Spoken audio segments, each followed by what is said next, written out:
Guys, it's now October, so you know what that means. Spooky, scary skeletons send shivers down your spine. Alright guys, so today we're going to review the Blair Witch Project 1999, because we are not going to review the 2016 Blair Witch Project, because let's be honest, that movie wasn't really that good. The Blair Witch Project is a 1999 American psychological horror film that was written, directed, and also edited by Daniel Myrick and Eduardo Sanchez.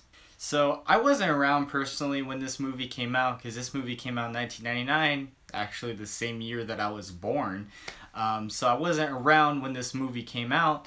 But definitely the marketing strategy for this movie was really awesome, honestly. So what I've heard is that they had missing posters of the actual actors that were in the movie and everything, and they really played it off that this was an actual event that happened. They had a website they can go check out and everything, and also they even made a documentary about the Blair Witch Project. It was an actual thing that happened. The characters in the movie, it was they acted like they were actual people. And so the marketing was really awesome for this movie. So the budget for this movie was $60,000, and guess how much it made? $250 million worldwide. So I guess you could say it was a pretty damn good investment for them. And when you get so much success like this, you're going to be getting a lot of people trying to make stuff similar to it, or a lot of parodies, and trust me, there's a lot of parodies of the Blair Witch Project out there. One being my favorite, the Blair Thumb, which I'll leave a link down in the description below so you guys can go check that out if you guys want to have a good laugh. I really recommend checking out the Blair Thumb. Just a little brief history on that little movie. It's by, I think, the O Entertainment, I believe. Which, if you don't know, which is actually kind of the creator of these movies, is actually responsible for Jimmy Neutron on Nickelodeon, so fun little fact. But basically, they take a thumb and add a face to it, and they just parody movies. It's pretty damn funny in my opinion. Go check out the Blair Thumb. I'll leave a link down in the description below. The whole movie's on YouTube, so go check that out. Okay, so since we got all of that out of the way, let's get right into the review. So the movie starts off with saying, in October of 1994, 3 student filmmakers disappeared in the woods near Burkittsville, Maryland, while shooting a documentary. A year later, they found their footage. Then it opens up with the leading lady, Heather, talking about how they're going to go into the woods for the weekend to film this documentary about the Blair Witch. Then we meet up with our 2 other student filmmakers, which is Josh and Michael. And this time it's just kind of going back and forth, kind of them interacting with each other and talking about the trip and going to the store, getting food, stuff like that. And I think the cool thing about this is that you really do kind of, you feel like it's real, you feel like you're watching someone's home movie. And so, and that's the one really cool thing I like about the Blair Witch, is it really does make you feel like you're literally watching a home movie. And that's the thing with found footage films, is for me, is a lot of times they don't really feel found footage. I feel like everything is more still and perfectly filmed in a sense. An example I felt this way with was Chronicle. Don't get me wrong, Chronicle was a pretty good movie. I just thought that it didn't feel found footage enough for me. And that's the thing with Blair Witch Project, the first one, is I feel like the imperfections of it, because trust me, there's a lot of stuff like this. Oh my god, Blair Witch around here. Oh my god! Don't get me wrong, that's also one of the cool things about this movie, and also one of the lamest things about this movie. There is a lot of just moving around, running around. You can't exactly see what's going on, but I kind of think that's what they wanted to do, just because, if you're in a situation like that in the woods, you're not going to be, oh, there's someone behind me. You're going to be filming it perfectly good. No, you're going to be wanting to get the hell out of there. You're not even really going to care what type of stuff you're going to get on camera. You just want to get out of there because that's a normal reaction. And I feel like it feels more realistic to me that way. So that's honestly, I know a lot of people make fun of the camera work in it, and I did too, like you just saw.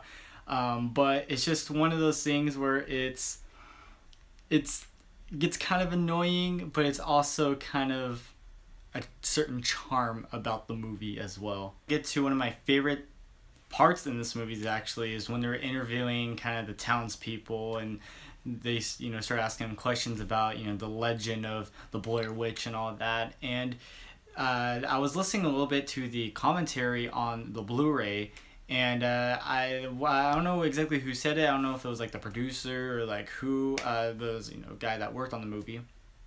They said that I think one out of those people that they like interviewed was an actual actor. Like everyone else wasn't really an actor or anything, so it was kind of more like actual reactions. Like if you're like a newscaster and you're like interviewing someone for the news, it felt more natural, and I really like that too, because there's like there's a lady with like her daughter that's like talking about it, and there's like one little funny part where she's like, oh, like she's telling the story about the Blair Witch, like what she knows about it, and like her little daughter gets like upset because it's like a scary story. She's like, oh, don't worry, it's just a scary story, it's not real. Then she looks at the camera, she's like, yeah, it's real. So I don't know, just like little stuff like that I liked.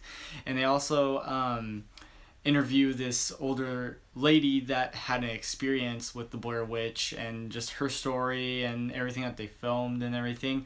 Very, very cool. I really like that in the movie. It's like one of my favorite things about this movie were just like the interview scenes, and I thought they were done pretty well. I mean, they felt pretty damn convincing. There's a couple times in this movie, or actually not a couple, there's actually a lot of times in this movie where they just have it like a shot of like the tree or something, or like as they're driving, there's like a shot of like this building and stuff. And I really like those type of scenery shots. I think they look really cool. It's like all black and white and stuff, and I honestly, that's just something really little in the movie that really doesn't have any point, but I just think it looks really cool, and I just really dig the look of it, and I thought it was pretty cool. That was just one thing I wanted to point out as well.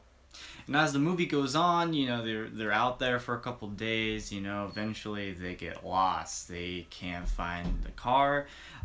They eventually find out that they're walking in a big circle, pretty much. And within that time, there's creepy things that happen. Like they're in the tent, they hear creepy noises, and then like there's one time when they find this area of all these little stick figure things, and those little stick figure things I think really add to the movie as well. Like to me, I thought that was kind of creepy,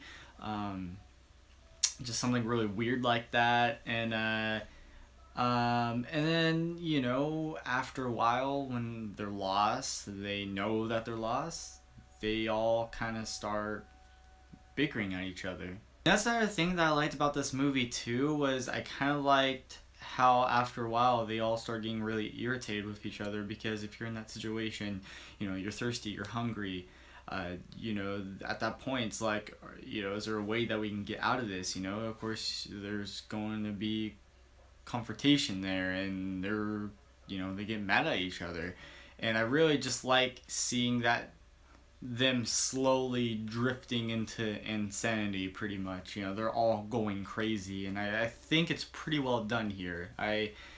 Most of the time it feels pretty damn real. After a while of them just getting mad at each other and whatnot, Josh goes missing, and they don't know where Josh went.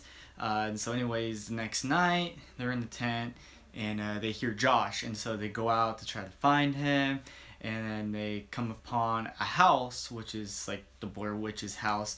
And honestly, this is like one of the coolest things in the movie. Is literally like the last 5 minutes of the movie is honestly really, really cool. Just the atmosphere of it. It's like this like abandoned, creepy building, and like, I don't know, to me stuff like that's kind of creepy. Just abandoned old stuff like that. It's cool, but it's creepy. And I feel like they pulled that off really well. And then the last shot of the movie is Josh in the corner of the room, the famous, infamous standing in the corner shot, and then the camera falls over, and then that's the end of the movie. I know a lot of people that's seen this movie and they complain about that ending, which I can see why. I mean, you don't really see anything. You just see him in the corner, and you see like some of the stick figure things around him.